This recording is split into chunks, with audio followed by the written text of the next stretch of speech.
Revelation chapter 9.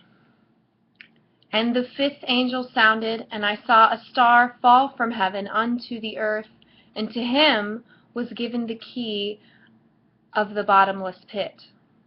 And he opened the bottomless pit, and there arose a smoke out of the pit, as the smoke of a great furnace, and the sun and the air were darkened by reason of the smoke of the pit.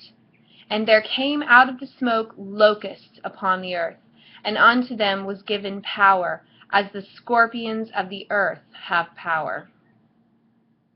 And it was commanded them that they should not hurt the grass of the earth, neither any green thing, neither any tree, but only those men which have not the seal of Ylohim in their foreheads.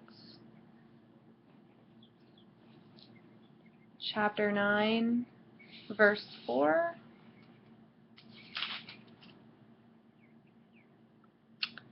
Yep.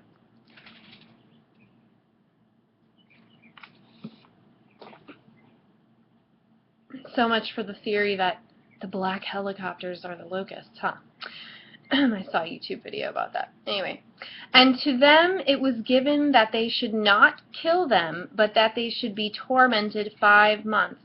And their torment was as the torment of a scorpion when he striketh a man. And in those days shall men seek death, and shall not find it, and shall desire to die, and death shall flee from them. And the shapes of the locusts were like unto horses prepared unto battle. And on their heads were as it were crowns like gold, and their faces were as the faces of men. And they had hair as the hair of a woman, and their teeth were as the teeth of lions.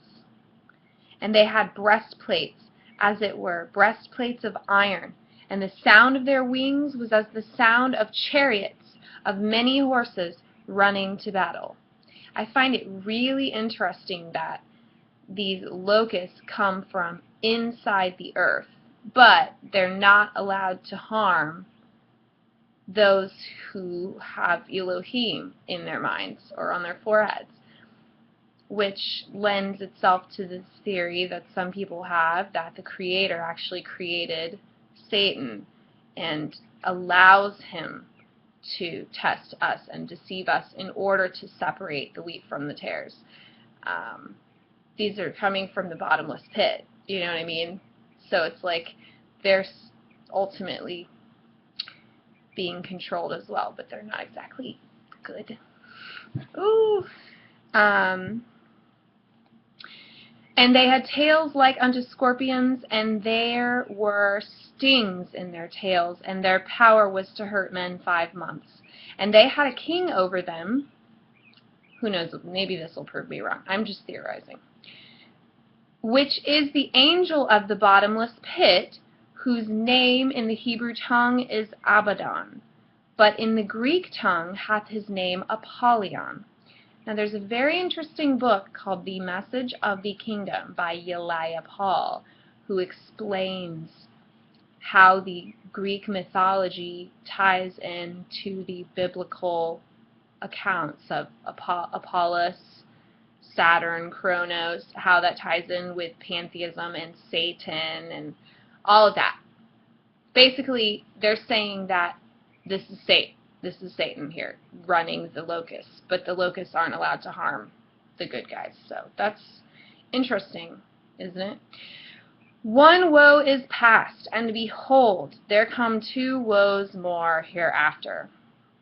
And the 6th angel sounded, and I heard a voice from the 4 horns of the golden altar which is before Elohim, saying to the 6th angel which had the trumpet, Loose the 4 angels which are bound in the great river Euphrates. Now in the book of Genesis, when the Garden of Eden, when they are cast out, there are 4 angels actually guarding the Garden of Eden. So wherever that is, I wonder if these angels are going to come from there. And the 4 angels were loosed, which were prepared for an hour and a day and a month and a year for to slay the 3rd part of men. And the number of the army of the horsemen were 200,000. And I heard the number of them. And thus I saw the horses in the vision, and them that sat on them, having breastplates of fire and of jacinth and brimstone, and the heads of the horses were as the heads of lions, and out of their mouths issued fire and smoke and brimstone. By these three was the third part of men killed, by the fire, and by the smoke, and by the brimstone, which issued out of their mouths. For their power is in their mouth, and in their tails. For their tails were like unto serpents, and had heads, and with them they do hurt. And the rest of the men which were not killed by these plagues yet repented not of the works of their hands. Of their works. They didn't repent of their works, the things they had been doing.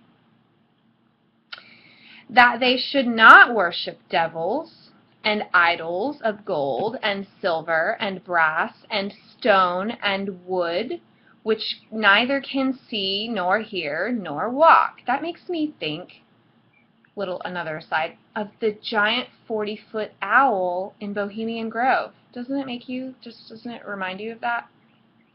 Neither repented they of their murders, nor of their sorceries. Oh, the Greek word is pharmakia, which is modernized to pharmacopoeia or pharmacy,